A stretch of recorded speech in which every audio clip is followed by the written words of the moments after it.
जय श्री कृष्णा, राधे राधे। ओम ज्ञान सागर में आप सभी का बहुत बहुत स्वागत है। आज हम आप सभी के लिए लेकर आए हैं एकादशी व्रत का उद्यापन कब करें और कैसे करना चाहिए। विजय एकादशी व्रत कब रखा जाएगा, इसके बारे में बताएंगे। कथा, कहानी, पूजा विधि और भी बहुत सी जानकारियां हैं जो इस वीडियो में आज हम आप सभी को बताने वाले हैं। वीडियो को अंत तक जरूर देखें, सुने और हाँ, हमारे चैनल ओम ज्ञान सागर को सब्सक्राइब जरूर करें। वीडियो को लाइक और सभी परिवार दोस्तों के साथ ज़्यादा से ज़्यादा शेयर करें। बेल आइकन को ज़रूर दबाएं ताकि सबसे पहले वीडियो आप सभी के पास पहुंचे, आप सभी सुन सके और अपने परिवार, दोस्त, रिश्तेदारों के साथ ज़्यादा से ज़्यादा शेयर कर सके। तो चलिए जानते हैं। मैं हूँ रीना शर्मा। आज आप सभी के लिए लेकर आई हूँ एकादशी यानी 11 का व्रत का उद्यापन कब और कैसे करना चाहिए। उद्यापन का मतलब है समापन। किसी भी धार्मिक व्रत या अनुष्ठान को उसके लिए निर्धारित अनुष्ठान के साथ समापन करना होता है, जिसे आमतौर पर उद्यापन या पारण कहा जाता है। इसमें व्रत में शामिल उपवास के बाद भोजन करना और जरूरतमंदों को उपहार देना शामिल माना जाता है। शास्त्रों के अनुसार एकादशी उद्यापन 2 दिन की पूजा होती है। पहले दिन एकादशी को व्रत के साथ पूजा होती है तथा द्वादशी को हवन करके 24, 21 या 26 ब्राह्मणों को भोजन कराकर दान दिया जाता है। कब कराना चाहिए उद्यापन? एकादशी माह में 2 बार आती है, कृष्ण पक्ष और शुक्ल पक्ष। इस तरह वर्ष में 24 एकादशियां आती है। अगर अधिक मास पड़ता है उस साल तो 26 एकादशी हो जाती है। उद्यापन देवताओं के प्रबोध समय में ही, विशेषकर मांगशीर माह, माघ माह या भीम तिथि माघ शुक्ल एकादशी के दिन ही इस व्रत का उद्यापन करना चाहिए। कैसे करें उद्यापन विधि? एकादशी रखने वाले साधक को 10वीं तिथि को एक समय भोजन करना चाहिए और मंजन वगैरह करके उपवास शुरू करना चाहिए। यदि साधक 12 एकादशी रखकर उद्यापन कर रहा है तो 12 ब्राह्मणों को, यदि 24 रखी है तो 24 ब्राह्मणों को, अधिक मास के साथ अगर 26 रखी है तो 26 ब्राह्मणों को और एक जोड़ा, कम से कम यानी एक जोड़ा व्रत रखने वाले पति पत्नी को उपवास करवाए। एकादशी के स्वयं ही उपवास रखे। एक ब्राह्मण को भी उपवास धारण करने की प्रार्थना करे। ब्राह्मणों को घर बुलाकर चरण पखारे, पूजन करे और उनको फलहार कराए। दोनों समय फलहार कराकर पूजन प्रार्थना करे। रात्रि जागरण कीर्तन करे। अगले दिन सर्वदेव पूजन करे। फिर जिन ब्राह्मणों को उपवास कराया है, जिनको बुलाया है भोजन के लिए, उनका पूजन करे और उनको भोजन कराए। भोजन के बाद ब्राह्मणों को वस्त्र, उपहार, दक्षिणा जो भी आपकी श्रद्धा सामर्थ्य है उनके अनुसार दान दक्षिणा करे आदि अर्पण करे। चरण स्पर्श और क्षमा प्रार्थना करे। कर्म कांड करने वाले पुरोहित को दक्षिणा, वस्त्र भेंट, चरण छुए और आशीर्वाद ले। इस प्रकार एकादशी के व्रत की विधि है। एकादशी व्रत का उद्यापन करना चाहिए। यह है सबसे सरल विधि। एकादशी का व्रत एक तप है तो उद्यापन उसकी पूर्णता है। उद्यापन वर्ष में एक बार किया जाता है। इसके अंग व्रत, पूजन, जागरण, हवन, दान, ब्राह्मण भोजन, पारण, समय व जानकारी के अभाव में कम लोगों को ही पूर्ण विधि विधान के साथ उद्यापन कर पाते हैं। प्रत्येक व्रत के उद्यापन की अलग अलग विधि होती है। एकादशी का व्रत का उद्यापन कब नहीं करना चाहिए? उद्यापन के बिना कष्ट से किए हुए व्रत भी निष्फल है, सो तुम्हें उसकी विधि बताता हूँ। देवताओं के प्रबोध समय में ही एकादशी का उद्यापन करे, विशेषकर मांगशीर के महीने, माघ के महीने में या भीम तिथि माघ शुक्ल एकादशी के दिन उद्यापन करना चाहिए। भगवान के उपरोक्त कथन से तात्पर्य है कि चतुर्मास आषाढ़ शुक्ला एकादशी से लेकर कार्तिक कृष्ण एकादशी में एकादशी उद्यापन नहीं करे। एकादशी व्रत की साधारण और छोटी सी विधि हमने आप सभी को बताई है और आप अपनी सामर्थ्य के अनुसार जितना कर सकते हो कर सकते हो। हवन, दान, पुण्य, गौदान, जितना आप कर सकते हो, जो सामर्थ्य है, जितना पुण्य कर सकते हो आप एकादशी के व्रत में कर सकते हो। छोटे से छोटा, बड़े से बड़ा, अपनी श्रद्धा और भक्ति विश्वास के साथ भगवान का व्रत का उद्यापन करना जरूर चाहिए। और बाद में आप इस व्रत को दोबारा, अगर आपकी करने की इच्छा है तो आप दोबारा से शुरू कर सकते हैं, लेकिन एक बार उद्यापन तो जरूर करना चाहिए। भगवान ने कहा, हे अर्जुन, अब उद्यापन की विधि को मैं तुमसे बताता हूँ। यदि समर्थवान मनुष्य श्रद्धा से 1000 स्वर्ण मुद्रा दान दे और असमर्थ व्यक्ति 1 कौड़ी भी यदि श्रद्धा से दान दे तो उन दोनों का फल एक समान ही है।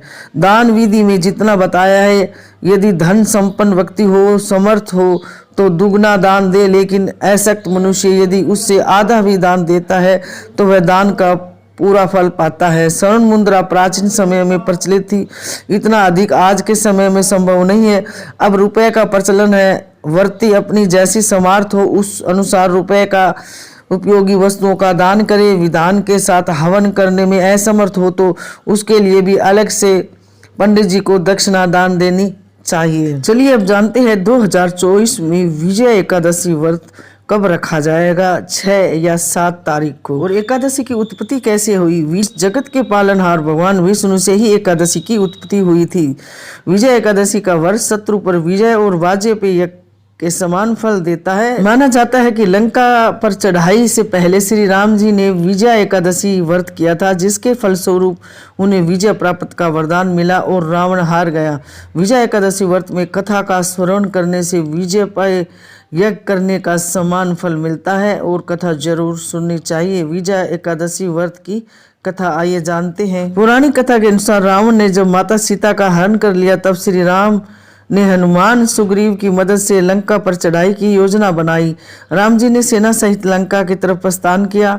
समुद्र किनारे पहुंचने पर श्री राम जी ने विशाल समुद्र को घड़ियालों से भरा देखकर लक्ष्मण जी से कहा कि यह सागर तो अनेक मगरमच्छों और जीवों से भरा है, कैसे पार करें? श्री राम की बात सुनकर लक्ष्मण जी ने कहा कि ऋषि ही आपको विजय का उपाय बता सकते हैं। श्री राम जी ने ऋषि के आश्रम में गए और उन्हें सारा वृत्तांत सुनाया। भगवान राम की इस परेशानी से पार पाने के लिए, परेशानी को पार करने के लिए मुनि ने उन्हें फागुन माह के कृष्ण पक्ष की विजय एकादशी का उपवास करने को कहा। ऋषि के कहने अनुसार उन सभी ने उपवास किया। 10वीं तिथि से स्वर्ण, चांदी, तांबे या मिट्टी का एक कलश बनाए। उस कलश को जल से भरकर तथा उस पर 5 पल्लव रखकर उसे वैदिक पर स्थापित करे। उस कलश के नीचे सतनाजा अर्थात मिले हुए 7 अनाज और ऊपर जो रखे उस पर विष्णु की स्वर्ण की प्रतिमा स्थापित करे। एकादशी के दिन स्नान आदि से नियुक्त होकर धूप, दीप, नैवेद्य, नारियल आदि से भगवान श्री हरि का पूजन करे। सारा दिन भक्तिपूर्वक कलश के सामने व्यतीत करे और रात को भी उसी तरह बैठकर जागरण करे। द्वादशी के दिन नदी या तालाब के किनारे स्नान आदि से निवृत्त होकर उस कलश को ब्राह्मणों को दे आदि। आप इस तरह को सेनापतियों के साथ इस व्रत को जरूर करेंगे तो आपको विजय श्री आपका वर्ण करेगी। श्री राम ने विजय एकादशी का व्रत और उसके प्रभाव से पर विजय प्राप्त की। हर महीने के कृष्ण और शुक्ल पक्ष की एकादशी तिथि को भगवान विष्णु और माँ लक्ष्मी की पूजा और व्रत करने का विधान है। फागुन महीने में विजय एकादशी व्रत 6-7 मार्च 2024 दोनों दिन ही किया जाएगा, लेकिन गृहस्थ जीवन वाले पहले दिन व्रत रखेंगे। एकादशी व्रत सौभाग्य, समृद्धि और सुख की प्राप्ति के लिए किया जाएगा। एकादशी तिथि की शुरुआत 6 मार्च को सुबह 6:30 पर होगी और 7 मार्च को सुबह 4:13 पर समाप्त होगी। इसलिए उदय तिथि के अनुसार 6 मार्च 2024 को विजय एकादशी का व्रत रखा जाएगा। विजय एकादशी के दिन सुबह जल्दी उठे, स्नान आदि से बाद स्वस्थ वस्त्र धारण करे, सूर्य देव को जल अर्पित करे और मंदिर साफ करे। इसके बाद एक छोटी चौकी पर लाल या पीला कपड़ा बिछाए। अब उस पर विष्णु जी की प्रतिमा स्थापित करे और विष्णु जी को फल, फूल, धूप, दीप, नैवेद्य आदि अर्पित करे। फिर सभी देवी देवताओं के साथ उनकी आरती करे, पूजा करे, विष्णु जी के मंत्र और विष्णु चालीसा का पाठ करे और उन्हें पंचामृत से तुलसी का पत्ता डालकर भोग लगाए और साथ में माँ लक्ष्मी की पूजा करे। पूजा समाप्त होने के बाद लोगों को प्रसाद बांटे और स्वयं भी ग्रहण करें। में विजय एकादशी के दिन पूजा के दौरान केसर की खीर, पंचामृत और केले का भोग जरूर लगाए। धन, सुख, समृद्धि के प्राप्ति के लिए विजय एकादशी के दिन ओम नारायण लक्ष्मी नमः मंत्र का 108 जाप जरूर करें। साधक इस व्रत का महत्व श्रवण करता है, सुनता है, सुनाता है, पढ़ता है, उसे वाजपेय यज्ञ का फल प्राप्त होती है। इस व्रत की कथा को जरूर सुनना चाहिए।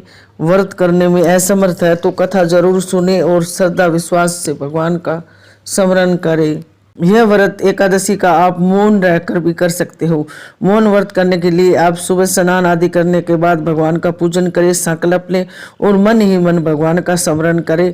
और दूसरे दिन जब व्रत खोलते हैं तब भोजन कराने के बाद ब्राह्मणों को दान दक्षिणा करने के बाद आप अपने व्रत का भगवान श्री राम का या कृष्ण का नाम लेकर उसे खोल सकते हैं। इससे आपको मन को शांति मिलेगी और सभी कष्टों से मुक्ति मिलेगी और अंत में मोक्ष की प्राप्ति होगी, भगवत प्राप्ति होगी। ये थी जानकारी विजय एकादशी व्रत 2024 में कब है, व्रत का उद्यापन कब और कैसे करें। आशा करते हैं कि आप सभी को हमारी जानकारी जरूर पसंद आएगी और अगर आप लोग नए हैं तो प्लीज़ हमारे चैनल ओम ज्ञान सागर को सब्सक्राइब जरूर करें, वीडियो को लाइक और सभी के साथ ज़्यादा से ज़्यादा शेयर करें। मिलते हैं ऐसी एक और नई जानकारी के साथ। जब तक आप सभी लोग स्वस्थ रहे, मस्त रहे, खुश रहे, तरक्की करे, उन्नति करे, भगवान आप सबकी हर मनोकामना पूरी करे। तो हमेशा ऐसे ही खुश रहे, मुस्कुराते रहे। कमेंट बॉक्स में जय श्री कृष्णा राधे राधे जरूर लिखें। जय श्री कृष्णा राधे राधे।